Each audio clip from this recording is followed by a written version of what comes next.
Happy Wednesday to you all. Thanks everybody for joining us today. It sounds like we've got a lot of Florida is representing today. We got a lot of people from all over the place. So thank you guys so much for tuning in.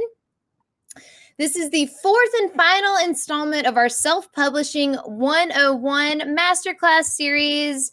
So if you've been along for the whole ride, we really appreciate it. So at this point, we hope that you have all the basics down for publishing your first or fifth or sixth or 100th project. So as a little recap, so far we have covered 5 things to know before you publish, 5 ways to know if a publisher is right for you, 5 publishing tips and tricks to sell more books. And then today we're going to round it out with the 5 steps to publishing on Lulu. So without further ado, we're going to go ahead and meet the dream team here behind today's experience. So, hey, I'm Chelsea. I'm the brand engagement manager. Marketing associate. I'll be on chat today. Hey, I'm Lauren. I'm the social media manager, and I will also be in the chat with you guys today. And I'm Paul. I'm the copywriter, and I'm going to help Chelsea with this little tour of our website. Yes, you are, Paul. Thank you very much. Okay, so as Anna and Lauren said, they're going to be in the chat today. So what we're going to do this week is a bit different than the others, but previously we just kind of put up a slide deck and talk through it. But today we're going to see how the sausage is actually made. So we're going to be on Lulu's website, kind of getting into it and going through the process of creating a book. So what we're going to do right now is hop on over to our site. So I'm going to pull up our site here, do a little bit of screen sharing. So Anna and Lauren, let me know if anyone in the chat is saying they're unable to see the screen. So everybody should be seeing our Lulu homepage right now. And so what I want to do before we get started with making our book, I do want to highlight a couple other features of our website. So just in case you're unfamiliar, if you've never been to the Lulu website before, this is what it looks like when you get to the logged out homepage. So when you just land here. And so I just want to draw your attention to a few things. Yeah, look how pretty it is. Wow. Looks great. Look at all these options. Look at that guy reading that book with an airplane coming out of his head. It's great. So first, what I want to look at is if you're not ready to publish, we have a great pricing calculator, and you can get to it from the homepage or from the top nav. So Paul is going to go over there, and click right on that. So this pricing calculator is great. And if you're not ready yet to publish, then you can put in all of your configurations and your specs for your book to kind of get to the right price point or the perfect format for this project. So you can see up here, or up the top, it's got all the different project types that we've got. And then as you pick your project and scroll down, you can see the book size and page count, enter all of that in. And then this is a really great tool because it'll just kind of prompt you to select, as you can see, your interior color, paper type, perfect. So these things will auto-populate as you're going through. And let's see. So black and white, you can get your paper type. Binding type is down there at the bottom. And so what's great about this is that it'll show you the options that are available to you based on the specs that you put in. So you can go all the way down to our cover finish, which is glossy or matte. And then here it'll give you a really great little formula or the specs for your specific book. So you can see the size, the page count, interior color, binding type, paper type, and the cover that we all picked out. So, and then the requirements. So that's really nice. And then it'll give you these great templates. It gives you the cost per book. Paul, if you'll scroll down a little bit more. So you'll also, what I also really love about this tool is that not only does it give you the templates, but you can also put in the shipping estimates and get bulk discount prices. So, if you want to order, you want to order 100 copies, just slide it in right there or double it, triple it. Let's get more. So if you want 100 copies, you can put your destination. Then it'll give you your estimated shipping cost and then add in any bulk discounts as well. So a really great tool for you to kind of take a look at to get a really accurate estimate of what you're going to be expected to pay or what you can expect to pay for your books and the shipping, even if you're doing bulk. So I think that's great. And even at the bottom, we have our retail revenue calculator. So if you want to, based on this one book that you're making and all these other pricing estimates that you're seeing. If you want to figure out what your list price will be across several different markets or countries that we service, then you can do that too. Paul won't make you kind of go into the list price stuff, but that's just a great tool that's available. And we'll look at it a little more once we're actually putting the book together too. Perfect. Okay, so that's our pricing calculator. I do want to bring your attention to one more page, and this is going to be our Hire a Pro page. So if you go back to the top, and I believe it's under, I think, resources. Yep. Yep, so top nav, Hire a Pro. And then from there, you can see this really nice curated list of resources for services ranging from, we have full service here. So if you're just at the beginning of your kind of writing journey and you need help developing, we've got you covered there. We've got writing tools, editors, formatters, cover design. And then at the bottom here, we've even got some, if you need reviews, community, and even educational resources. So no matter where you are in your publishing journey, I think there's something here to kind of help out with getting you to the next step or just fine-tuning your craft. So this is another great page I wanted to point out. So you can get to that at lulu.com/partners or through the nav, as we just saw Paul do. And then the very last thing I'll mention before we kind of hop into it is going to be our Sell on Your Site page. So this is a great page under our Sell tab at the top nav. So this is great because if you're currently looking for a way to sell directly to your readers, this is the page for you. So we have our Shopify or our app for Shopify, which is our Lulu Express app for Shopify. And we also have our print API. So either of these will allow you to essentially turn your website or social media channels, in the case of Express or Lulu Express app, into your very own bookstore. So here you can find everything you need to research or explore these options. But I really just highly recommend anyone who is interested in selling direct, and if you're not, you should be, but selling direct should be a part of your marketing plan in some capacity. And these are two really great options that you can take advantage of to do that. They're also both free. For the Shopify option, you will have to get a Shopify subscription. I think right now they have a 90-day free trial for the different plans they have. So it's a great time to test that out. But if you have access to the back end of your website and you are, familiar with code or have a coder on staff for your business, then you can plug right into our API, and then you are integrated into our global print network. Orders come in through your website. They're automated to us for print and fulfillment, and it essentially acts as a white label service, and both of these can do that. And so just wanted to bring those 3 pages to your attention. And now we can get into the good part. So we're going to go ahead and get started with making a book. And as I said, we're going to try to stop for questions as often as possible. So you need to either sign in or register to get started with your book. If you do not have an account, you'll go to that register link right there. And then we'll just take a second to kind of look at that page so you can see what you're getting into. So no credit card information is needed. Signing up for a Lulu account is completely free. You'll just put in your information there. Select your preferred payment currency and your preferred language, password stuff, all that. And then we just need to make sure that you're not a robot. Not that we have anything against robots, but, just to be sure. So then you'll want to sign up for our newsletters and our emails. You can do that. And then, of course, agree to the terms and conditions and get started. But fortunately, Paul already has a Lulu account. So we're going to hop right into it. Everybody look away for a second while he puts in his password. Just kidding. Okay, awesome. All right. So now we're into it. So as we just did, Paul logged in. So you'll log into the account, and then you can go to the top nav and just click that create button, or go to the drop down to see what options that we have available. But it's just a great place to start. So as you can see on the drop down, we've got print books, photo books, comic books, magazines that you can all kind of get started with in the beginning.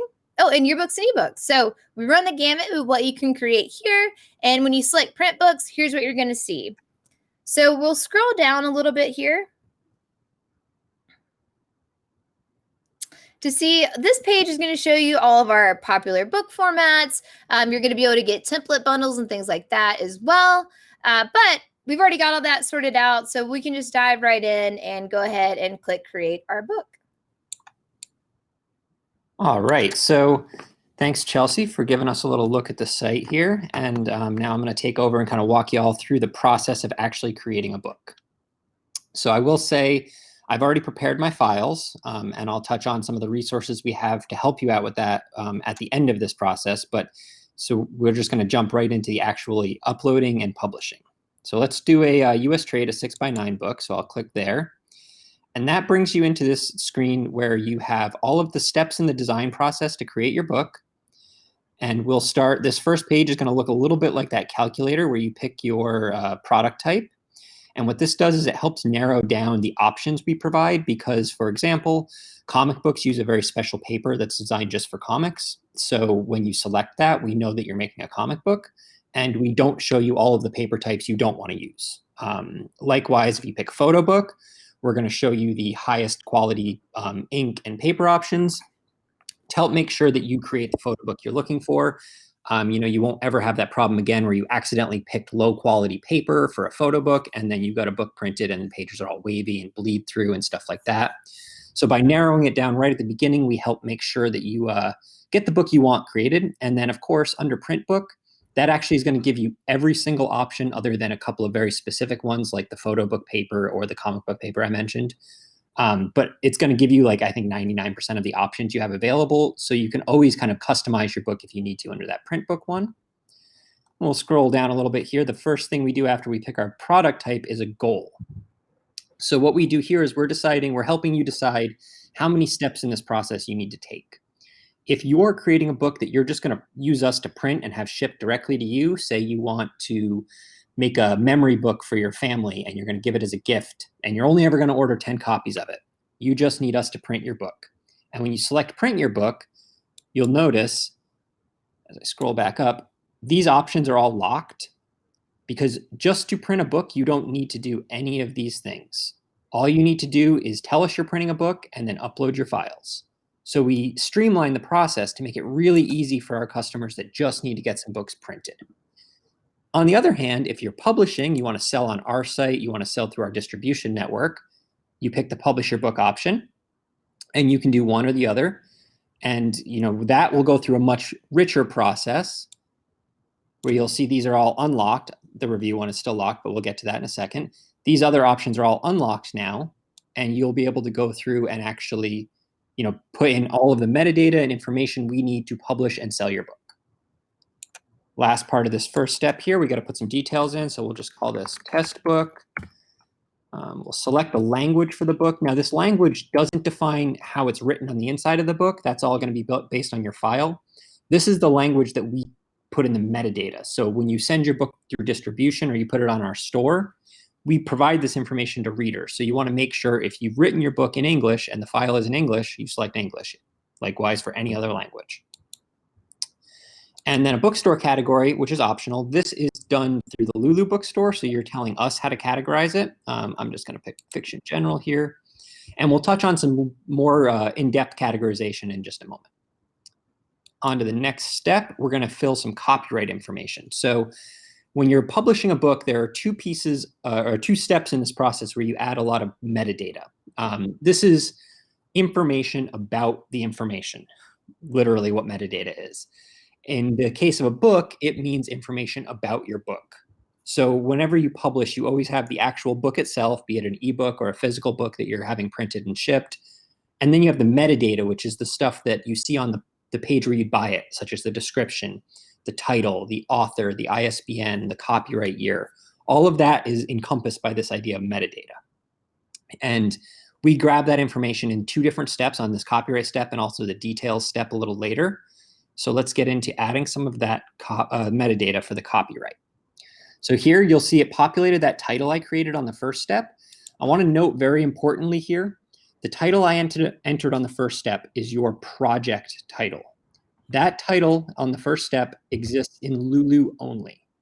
That can be whatever you want it to be. You could title your book as a project on Lulu, My First Book. What you enter right here on the copyright step, this needs to be the title that appears on the cover of your book, on the copyright page of your book. This is actually the name of your book. So let's say, since I'm using Alice in Wonderland as my book, that's what I want to put here. Well, I guess it's actually Alice's Adventures in Wonderland, but this is good enough. Because that's actually the title of my book. whereas test book is the title that will show up in my project list. And so you can use those two separate things to differentiate. For example, if you're publishing multiple versions of your book, say a paperback and a hardcover and a full color and a black and white, that first title, you can use that to differentiate them. So when you're looking at your project list, you see which one is which quickly. Now, all of the information is listed on your project list as well. But by changing the title, it makes it really quick and easy to not only differentiate, but then you can search using the search function and find, test book black and white will pull that version up very quickly. Subtitles optional. I'm not going to put anything in there. The edition is also optional. This is generally used for academic books, so we're just going to skip that one. Same thing with the edition statement. Those are just some optional things for generally used by academic authors. Now for the contributors, we're going to need to add at least one author. So I'm going to put myself in there as, let's call me an editor, since I didn't write Alice's Adventures in Wonderland. We'll also add Lewis Carroll since he did. And there we go. And so these, maybe let's switch them so that he comes first since he's the author and I'm the editor. Or you know what, I guess I didn't really edit it. I compiled it, I guess. Let's say I adapted it. I don't know. Again, you have a ton of options here. So, you can look through these and figure out which one you think is most useful. And then on to this next step. Oh, I should mention, we mentioned it here as well. You can add, I think, as many contributors as you want here. I'm sure we cap it at some point. But most retailers will only display up to 5 contributors. And again, this is mostly for academics.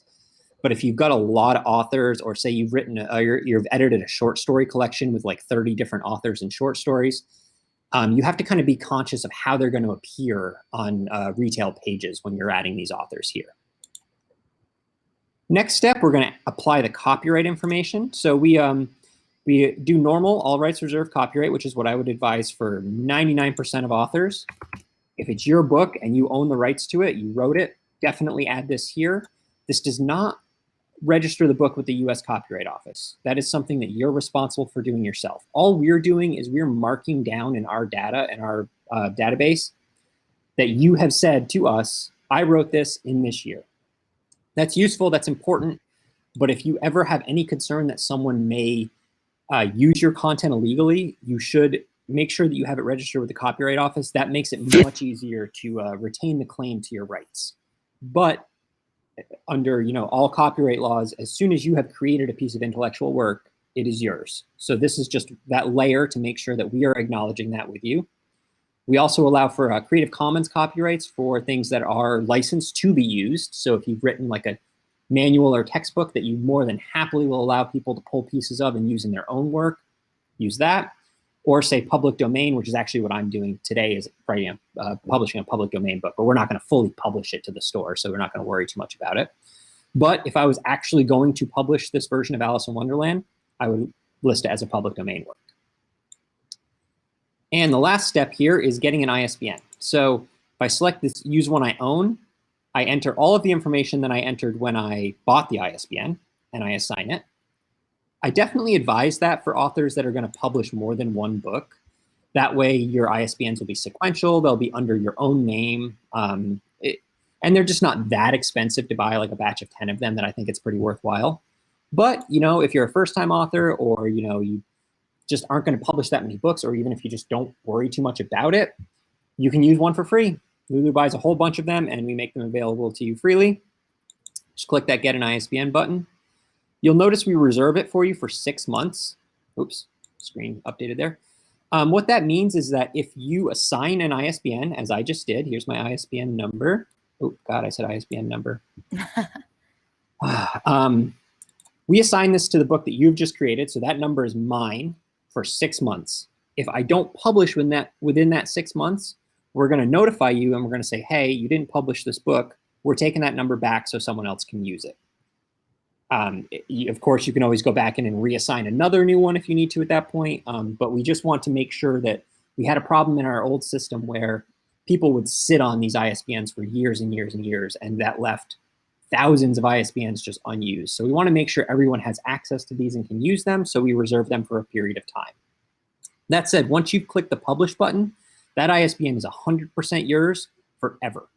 It will never fall off. Even if you retire the book, it's still assigned to the metadata that will always exist out there for the book that you published.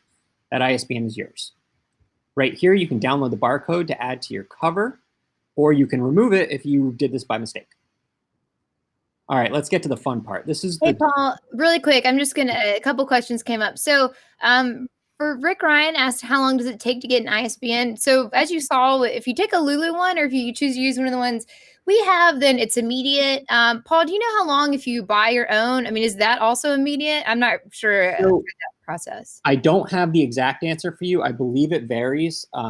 I think that there is probably a processing time, because if you go through a site like Bowker in the US that would assign them, you pay them to buy the ISBNs. They probably have to do some processing of your information, make sure that you provided, like, if you typed in your home address and it was invalid, like you mistyped a zip code or something, they would need to validate that and get it checked and make sure that it's correct. I know when we used to sell them years ago, it took about 2 weeks of validating and then sending you the information to make sure everything was right. So I would say you want to allow a little bit of time to make sure the company you bought the ISBN from can validate your information and assign them to you. I could see it being within a matter of days, but I would say give yourself a few weeks anyway, just to be safe. Yeah, and I want to thank you, Paul. And so Bowker is the biggest provider in the U.S., so that's who I would look to get their timeline, or kind of get the basics for the way that would go if you order through them or another provider. One other thing I want to point out on this page is that you can see, as Paul chose a free Lulu ISBN, under the number it gives you, or right above the download barcode button, it says imprintlulu.com. So if you are, for a lot of people, for the majority of our authors, that's, kind of irrelevant. It doesn't matter too much. However, if you are interested in establishing your own imprint, or if you want the metadata to point to your own publishing company or your own publishing imprint, you're going to want to buy your own and bring it to us, so that you can have that metadata reflect whatever the publishing name that you want, or whatever imprint you'd like to share there. And one other question I'll just answer right now. So Andre asked, in case if I use public domain content, will that be okay? So yes, public domain is, for the public, that's fine to use. Again, I don't think, and Paul, you can correct me if I'm wrong here, but can you sell public domain content, or can you just print it? So it's a gray area. Okay, Google it. If through us, if you create something public domain and you claim a copyright on it and we catch you, we will pull it down. That you cannot do. If you list it as public domain and say then it becomes a very gray area about what you're doing with the funds from it and things like that. So be very careful with it. I encourage most folks to not try and resell public domain works. But yeah, Google it, get some information. If you can, check with a lawyer, a copyright lawyer. Yeah. So yeah, just to be clear, Paul's not trying to make any profit off of Alice in Wonderland, and he is not the author. He's just the updater, or whatever you put yourself. Yeah, it's my favorite example book to use, so we're just going to use it as we kind of go through here to get this set up. Awesome. Thanks, Paul. Yeah. All right. Any more questions, or am I ready to move on? Yeah, let's keep going. All right. Awesome. So we're into the design step here. So what I'm going to do now is upload my interior file. So I click that. Here I've got my files on my desktop, so I grab that one. It's going through a little process. I note, because I went to this step and then left it, it's showing this little warning message. This is an annoying one that I've actually been bugging our developers to fix so that it will go away once you've uploaded a file. But if you guys see this, this is not one to worry about. It's kind of just an annoying thing that, like I said, I've been complaining about for a week or so now, and I think we'll get it fixed eventually. But all this is telling you is that you went to this step, this design step, and then left without uploading a file. Nothing more. All right, so my book was successfully uploaded. Here is the file title showing here. This is always important to look at. I make sure to title my files specifically to the size and things like that. Just very helpful so you know what's going on in there. If you happen to upload the wrong file here, say it was a different size than what you're planning on doing today, you can always replace it, no big deal. It is very important too to note, and you'll see here I did 6x9, the size of the file you've uploaded, because when we go to the next step, you'll notice that this option here to change your book size and page count are locked. Those two features are pulled directly from the file I've uploaded. So if you upload a file, it will only let you publish a book at the page size that will work for that file. There are a couple of page sizes that are within variance of each other, and you'll have to select one or the other here. But the vast majority of our options, it will force you into the size based on the file you've uploaded. So it's very, very important that you use one of our templates when you're creating your file, or at the very least, size it correctly to the page, the book size you want to print. All right, moving on, we're going to pick an interior color. I'll just go plain old black and white. Let's do cream paper, and we'll do a paperback. And then the matte cover, because I think matte looks awesome. All right, and so that gives us our print cost, and we will go down to the next step where we have our cover. So right here you have two options. You can use this cover creator we offer that has a few options to enter some information, title, subtitle, contributors on the spine and cover, back cover description. We have 4 templates you can pick from, and you'll notice these have some graphics showing on them, and then you'll upload the graphic that will show up there. And once you do, if I had uploaded a graphic, you'd see it in this white space.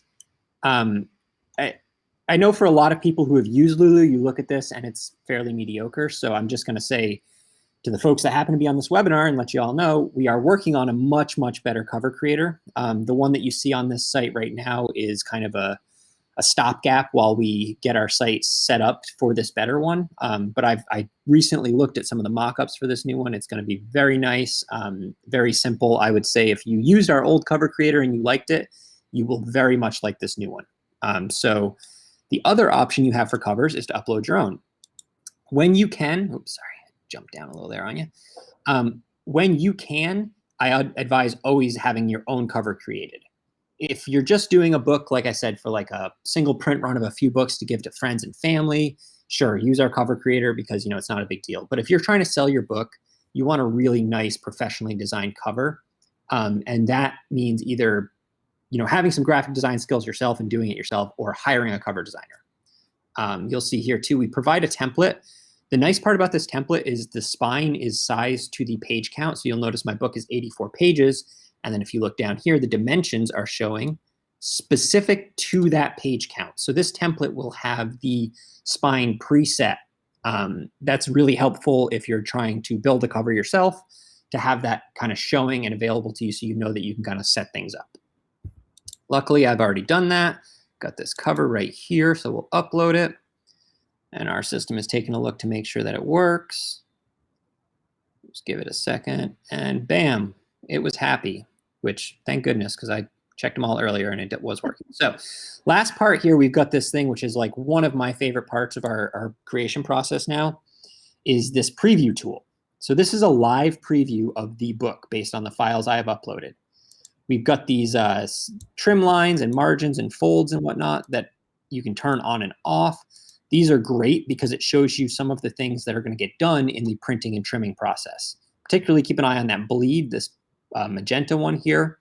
That is going to get trimmed away. So that is content that will get trimmed off when we finalize the size of your book. Here you can see this awesome cover I created. I don't know if anybody here reads our Lulu blog, but this is one I made as part of a Canva trial to use Canva to create a book cover. You will notice the spine text is off. It's very close to that line. I actually noticed that when I was setting this up earlier today, and I just didn't bother to fix it because I'm not actually buying this book. But if I was, this is what makes this so awesome, is I just happened to set the spine text a couple of points too far to the right. I need to go back into that file and move that. I need to go back in and fully center this text, or it very likely will fold over on the edge of the spine and look terrible. That's what makes this preview tool so awesome, is you can catch something that is so minuscule you might have missed it in the file prep, but you'll see it right here, and we'll let you know to do that so that you don't waste time and money ordering a proof copy only to find out that it, you know, isn't going to look good. Another thing to note is that this set of cards here is running into this safety margin a little bit. I wouldn't worry about this. We won't trim that far onto the cover, but that's always good to know where your margins are. And I scroll down a little bit more, and we can flip through the book and see the pages along with those margins lines. And there it is. Nice little preview of our book. And then last thing here you can do is download your print-ready files. This is always nice. Now, it's worth noting that the only thing we did to these files was they were resized for full bleed. So I uploaded files at exactly 6" by 9". The Lulu system added a 1/4 inch to 6 1/4 by 9 1/4 to allow for this magenta bleed line that has to get trimmed off. I didn't bother adding that to my file because it's just white. There's no image that runs over to the edges. But if you have full bleed imagery, one, if I'm saying things like full bleed imagery and you don't know what I'm talking about, Google it, get into it, learn a little bit about it. For most novels, that's not a big deal. But if you do photo books or anything with graphics, you really got to know a lot about bleed and understand that. And that's one of the main things that you're going to see in the print-ready files that wouldn't necessarily be in your uploaded file.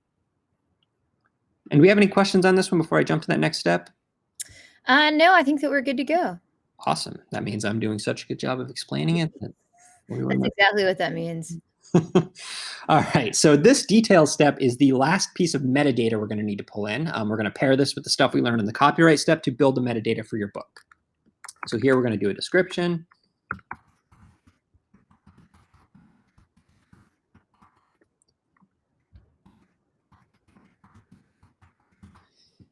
Notice it's counting the words over here on the right. We require 50 characters. I'm sorry, it's counting the characters, not the words. We require 50 characters to populate a description, so that's why I kept typing until we got past that 50 character count. On Lulu, we don't have it's not a big issue, but if you distribute your book, if you send it to like Amazon, Barnes & Noble, folks like that, they have a minimum of 50 characters. So you always want to make sure you add it up to that 50 character count. And I would even say go longer. Descriptions are super important. They're very vital to selling your book. I've written a lot about this. We've done videos. We've talked about this kind of stuff. So, kind of get an understanding of what's important in a description and make it as detailed as it needs to be. Next couple steps are, again, the contributor notes and table of contents. These are two things that are pretty much reserved for academics, again, much like the edition statements information on the copyright step. As a regular author, you're not going to really have to worry about this, but it's just some information. And we provide a few notes right in this block before you start typing about what they are. But the vast majority of folks won't need those. So I'm just going to skip over that. And we're on to categories and keywords. So you'll see the category I selected for Lulu up here. Next, we have BISAC categories. BISAC is really important. It is the standard categorization system used by booksellers all over the world. So what we're doing for you here is we're giving you the option to create BISAC categories so that you can get your book really narrowed down and sortable so that when someone is looking for a specific kind of book, they can easily find it. So let's say this is Alice in Wonderland. It's classic fiction. So I'm just going to put in classic. And there we go, classic fiction. So you see the top level fiction is on the left and then the / classics. I'll select that as a category, and bam, I've applied a BISAC category. So you can apply up to 3, and we very, very heavily recommend you do so. I also recommend that before you get to this step and you just start picking them from these lists that we create, that you go to BISAC's website, you do some research, you try to look at some other books in your genre and see what categories they use. It's perfectly fine to copy them because all you're trying to do is categorize yourself within a genre. This one is a little bit more information than we can really get into today, but it is important to look at and figure out exactly which ones you want to be using, pick 3 that kind of complement each other, and give as much detail as possible.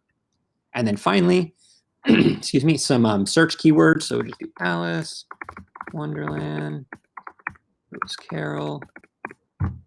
Some keywords. It's always good to add as many of these as you can too. You see we allow up to 50, so that's great. I would say at least 5 to 10 is ideal. You just want some search terms. When you search on the Lulu Bookstore, we do most of our search function through title and author searches, but these will help. So if you go and search Lewis Carroll, it'll help populate your book, or it would help populate this book because I have him listed as both the author and a keyword. It's just sort of helpful for getting it up there. And it's also notable that these get passed to retailers as well. So those will help with your retail listing. It should be noted that retailers, particularly Amazon, will apply whatever their own keywords they want based on looking at your file. So it's not 100% guaranteed they'll take and use these, but it does help. And last piece of the detailed information we need is your audience. This one lets you define your audience. This is kind of like a secondary keyword. So we're going to call this, I think, Alice in Wonderland's young adult, right? That makes sense. So we'll put that in there for a teenage audience. And that's just another thing that helps categorize and sort your book. And then it's also very important so that we can list explicit content. And we obviously don't have to do that for this book, but this gives you some ways to list adult content warnings. Very important for sorting because people don't want to find things that are adult specific when they're searching. And honestly, you don't really want people to find them if it's adult specific. You want to kind of keep those things separated so you can focus in on your audience. And here's the last important step we need is to set up your pricing and your payees. So you'll see here we have two ways for you to set your price. The first one that we default to is a revenue goal. So let's say I wanted to make $1 for every book I sell. I enter $1 here, and our system pre-makes a price.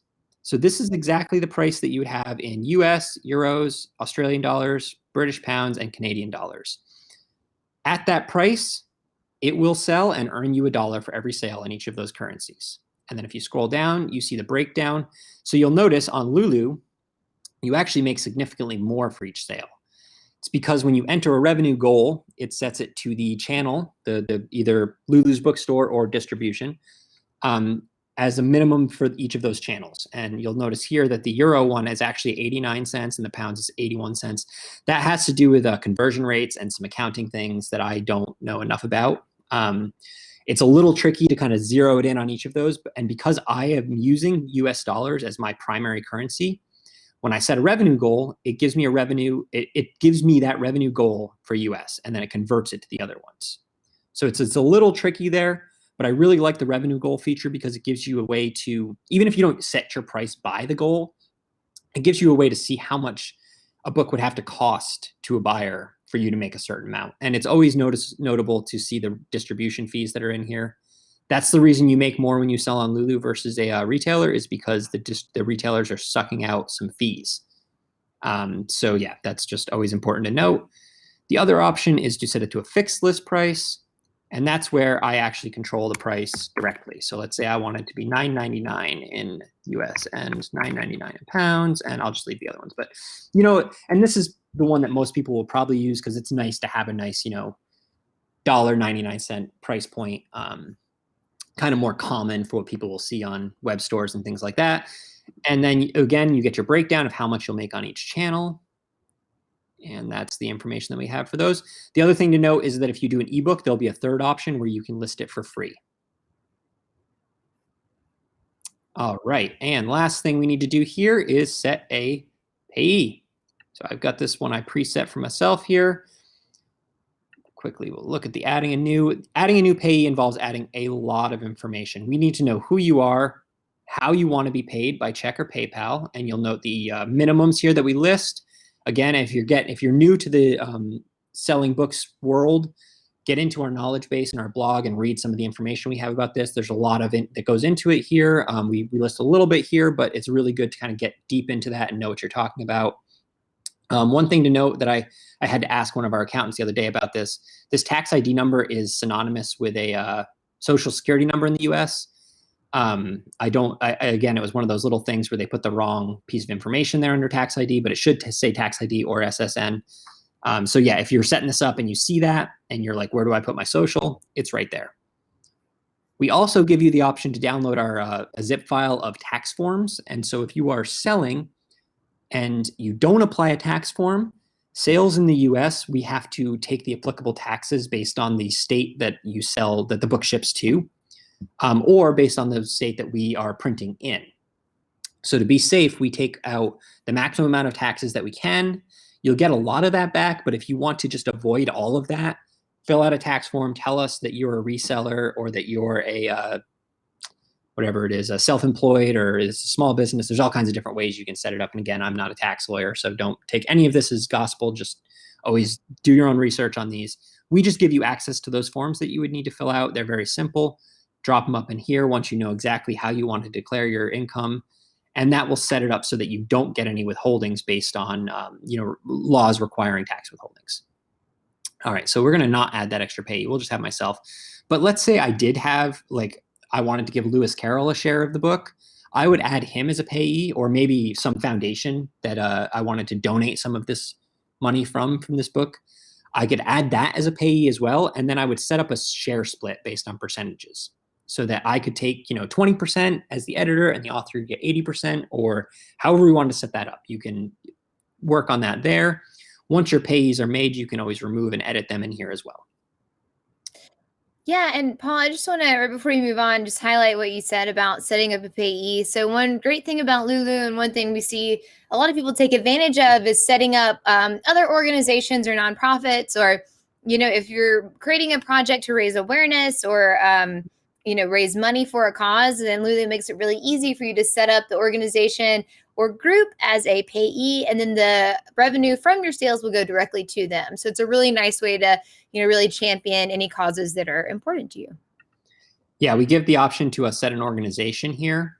And then most organizations will want to get paid by check, so they can just kind of track that paper trail, but we make that fairly easy as well. Just check the box, make sure the information is good for the shipping address so we can actually send them the check. Yes, that's important, right?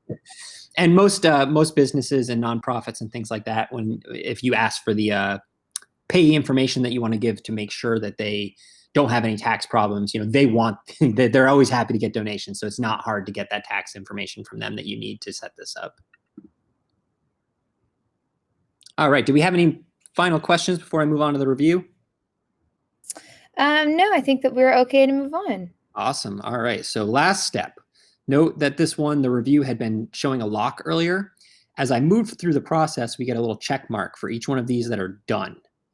If I go back, I'll just see if I can break this one here. Let's go back and remove this payee. Oh, I didn't uncheck it. Actually, guess I don't really need to have a payee to get it started. All right, I'm going to stop trying to mess with it and just move forward. If you were to go back and say, delete a piece of information that was required, like your BISEC category, this would uncheck, and you would not be able to review. You wouldn't be able to move on to the review step. And you would see at the end of this pricing step, or at the end of the other steps, a note that says, a piece of information needs to be finished, and you go up here and you look, and you can see which step you're missing information on. Note that contrary to the way Lulu used to work, you can just bounce around in these steps whenever you want, no problem. I go to this review, and I've got buttons to jump me back to each step to fix information. If I see something like, let's say I accidentally entered 2030 as the copyright year, well, I can't copyright something in the future, so jump right back and edit that. And so as you look at these things, check your print ready files and source files if you need to grab them again. It's very notable that we don't store files outside of projects anymore. So this is the way to go grab your files for a book if you need to just get those files downloaded for some reason. If your computer crashes and you lost them, you can always grab them right here. So let's confirm each step. I click that little box to say, yep, and my copyright's good. And all of these details look good. Obviously, I went a little thin on the details here, but this is just an example. Happy with that pricing info. And it's thinking. It's thinking. It always takes a second here. Bam. It's like, man, did Paul Hobday really write Alice? Man, if only our algorithms were that smart, right? So here we see the retail options set up for distribution.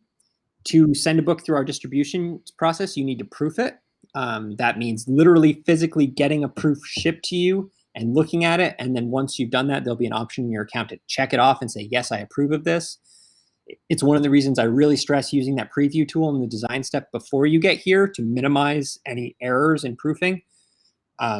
But still, this is a hugely important step. I don't know why you wouldn't want to look at a copy of the book you just created before you start selling it to people, but we force you to because it's super important. So for distribution, when you've got that checked, you do that here. And then you will see the access on the Lulu Bookstore. So it defaults to private access. Private access means it can only be accessed and purchased through your account from your project page. Direct access makes it available on the bookstore, but only from a URL that you will have access to. So you can share that URL with people, and they will only be able to find the book by following it. And then General just puts it up on our bookstore. And then you'll notice when I select either of those two, I have a Publish to Lulu button. So as soon as I click the Order Proof Copy, I add it. It adds a copy of the book to my cart, and I order it. That's what starts the distribution process. To publish the book to Lulu, you need to click the button under one of these two. So right now, this book is done as a private access book. It's in my cart, or it's in my account, ready to go to be bought. It isn't published to Lulu yet. You can't find it on the bookstore. So I'm actually going to do that right now. I'm going to publish it. And again, it's thinking, it's doing its thing. And Paul, while we're waiting for that to go ahead and publish, one of the questions came in about our distribution channels. So when we talk about global distribution, what we're talking about here is Amazon, Barnes & Noble, and Ingram. And for ebooks, we have a pretty long list as well. So it includes like iBooks, Kobo, things like that. And so one thing to note that you may have seen when Paul was creating this book is that we have specific formats and sizes that are distribution eligible. And so those are going to be denoted by, I think, like a green little world thing. So it'll tell you if you hover over the icon under, oh, there we go. So you'll see the green little book with the, maybe it's a globe, could just be a ball. It's a globe, or it's supposed to be a globe. It's a globe. So if you see that, then that means you are good to go and you can enroll, and your book is eligible to be in our global distribution program. So it's free to enroll in that as long as your book is eligible. You'll notice that some are not. So the coil bound is not, but you can still sell that through our bookstore or through your own website. Another thing to note there is if you enroll in global distribution, our partners accept our projects for global distribution in batches. So I think that 4 to 6 weeks is sort of the timeline we give to folks.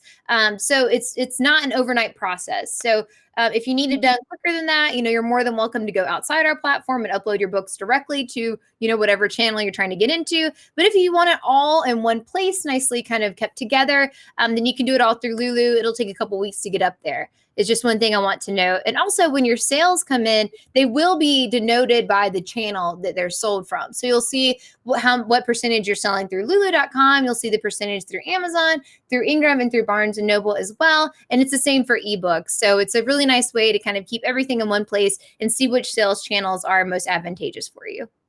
Yep, that's all accurate. And I do believe you're right with the 4 to 6 week time frame for approval. That's what I've heard as well. So perfect. Okay, one last thing I'm going to show before I look at what this book looks like on our store is this little question mark down here in the corner. This gives you direct access to our knowledge base, and it actually adds a couple of preloads a couple of articles here pertaining to the step that you're on. So this will be different based on the step that you're on. It's also got how-to guides that will show you information, again, pertaining to the step that you're on. And we do announcements here, so you might notice a little notification dot occasionally in this bottom corner if we've got an announcement. So we'll just show as we add features and we update things, you'll see those here as well. So that's a very cool little option that you have to check things out. All right, so I'm going to go right back up to the top, and I'm going to go to My Projects. And here we see my book. It is complete. It's in direct access. It is waiting for me to order a proof copy to approve. But what I want to do is look at it in the bookstore. So I'm going to click this little button here, and bam, there it is. There is the book on the bookstore. All the information I entered. Here's all that metadata I was talking about. Here's the cover, add to cart. I can share it, all kinds of cool stuff. I'm also going to go back over here, and you see you have the option to revise, retire, or add to cart. As soon as we're done with this, I'm going to retire this one. Obviously, it's a public access book, and it shouldn't be in direct access. It shouldn't be for sale at all. So I don't want anybody buying this, and in case anybody really quickly snapped that URL while I was on the store screen, I'm going to delete this one promptly so it goes away. But once you retire something, it goes into an inactive status. We get a little information here. And then drafts can always be deleted as well. So unfortunately for me, and I don't know if anyone else is seeing this, but I am frozen on the project's overview page. But what Paul was just showing is that if you go to the direct access little thing right there on the right-hand side of your projects list, and you click on that little, I don't know, 3-dot button thing, that it'll take you to the listing in the bookstore. And so, Paul, for a direct access book, okay, looks like it opened in a new tab. I apologize. Yeah, no worries. There we go. So yeah, so you can see this is what the listing looks like in the store. And so for Paul, for a direct access book, is this where you grab the URL just at the top? Yeah, my screen share isn't showing the URL bar, but yes, you would just copy that URL from the top. Yes, and so I believe there isn't, I'm going to go back to my projects now. There isn't a button right here to copy the URL right now, or it would be right next to this little 3-point button here. I don't know, that's a feature that will be added. I don't believe I know where in the pipeline that is, but we do have so we'll add, a little quick click button to just copy to your clipboard right here too.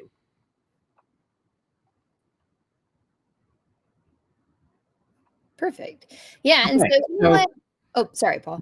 I was going to say, I wanted to just talk real quickly. I know we're getting close to the end of it. I just want to show one more resource. Back on our homepage, I'm going to go into Resources and Publishing Toolkit.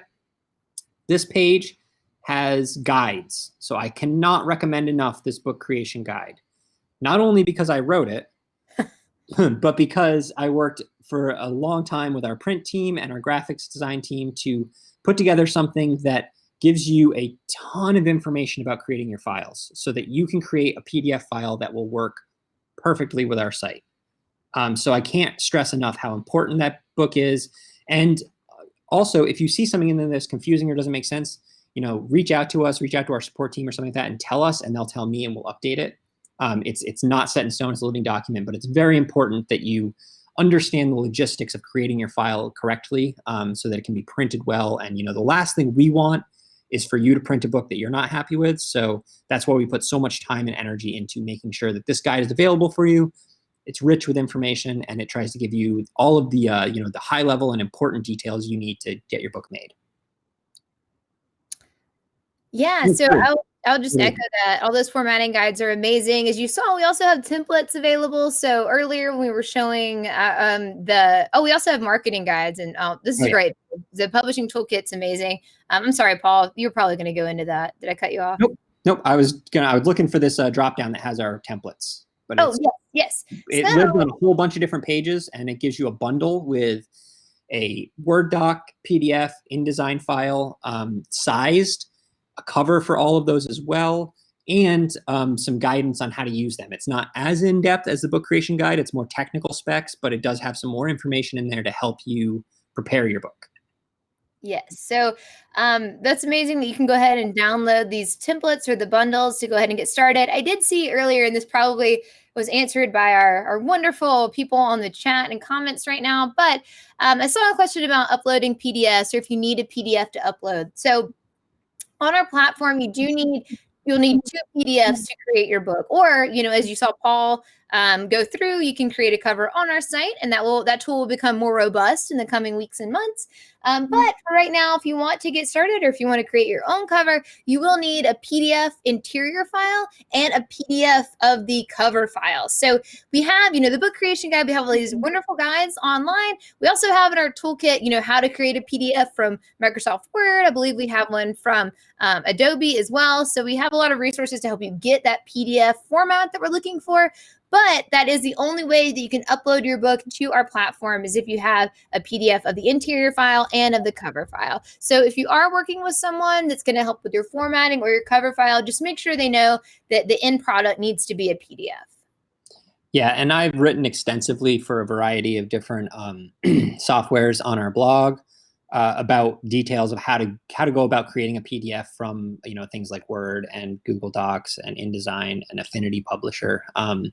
So there's lots of information out there. There's also plenty of folks that have done, independent of Lulu, that have made YouTube videos or other walkthroughs. It can be tricky because every file is unique, and you may have elements in your file that are, causing a problem that no one's really speaking to directly. So there can be some hangups, but there are just so many resources out there to help you get that sorted out. Yeah, absolutely. Yeah, that's one of the great things about the Carol said this sounds confusing and frightening. It's not. It's exciting and fun, but there's a lot of work involved. So, that's one of the things that Paul's talking about. So we have other resources available. Obviously, we've shown you on our website how you can get to this information, but a quick Google search, you can learn so much. And keeping you kind of on the Lulu platform, Paul writes a great blog that addresses a lot of these questions that you guys have had. We also have a YouTube channel called Lulu University, where we kind of go through some of the commonly asked questions, or the things that we think will be most helpful to you in your publishing journey.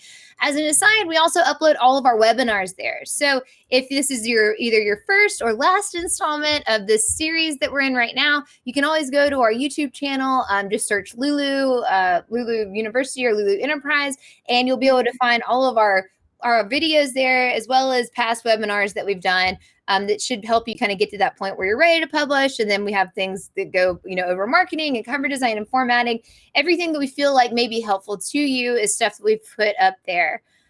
So Paul or Lauren and Anna, are there any questions that we need to answer that we may have missed up to this point?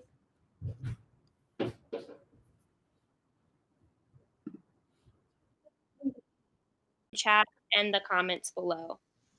You guys are crushing it. It's amazing.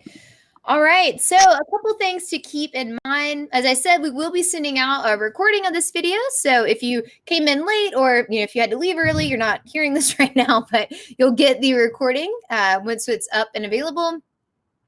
And also, I wanted to remind everybody to keep an eye out. We'll be sending out a survey, I think later this week, that will just kind of get your feedback. We'd love to hear more from you of what you thought about this series. This is the first webinar series we've done. And so we just thank all of you so much for joining us. I know there's a few of you who have been along for the whole entire ride, and some who have had to kind of catch it after the live recording or after the live broadcast in the recorded format. And so we so appreciate that you guys tuned in and listened. We hope this information was helpful, and we'd love to hear what you'd like to see next, and any other suggestions or feedback that you have. So definitely keep an eye out for our follow-up survey that'll be coming in the next few days. Included in that email will be a discount code. So anyone who joined the webinar or signed up and is on that email list, you will get our little coupon code for our masterclass series. So be sure to open it up and see all of that good stuff. I'm just going to see if there's anything else that we need to, let's see, anything else we want to address? I don't know, Paul, you got anything? So I was just scrolling through some of the questions, and I did see a couple about Quark. It's one that I haven't really worked with, so I can look into it again. I believe that historically there have been some concerns with the way that PDFs output, not for us specifically, but just in general for printing with those kinds of PDFs. So I would have to go back and look into it again, but I do see some questions regarding that. So that's one that I'm going to add to my list of things to look at. So I would say, follow our blog and our YouTube channel. And as we learn more about that, if we can determine that there is a good way to use that for creating print-ready PDFs, we'll put some information about how to use it up there. Perfect. Yeah, I mean, I will say also, for any questions, let's see, I'll really quick kind of move back to our slide deck and just in on this question slide. So if you do have any questions, you can reach us at webinars it's with an S, right? I say that every time, but yes.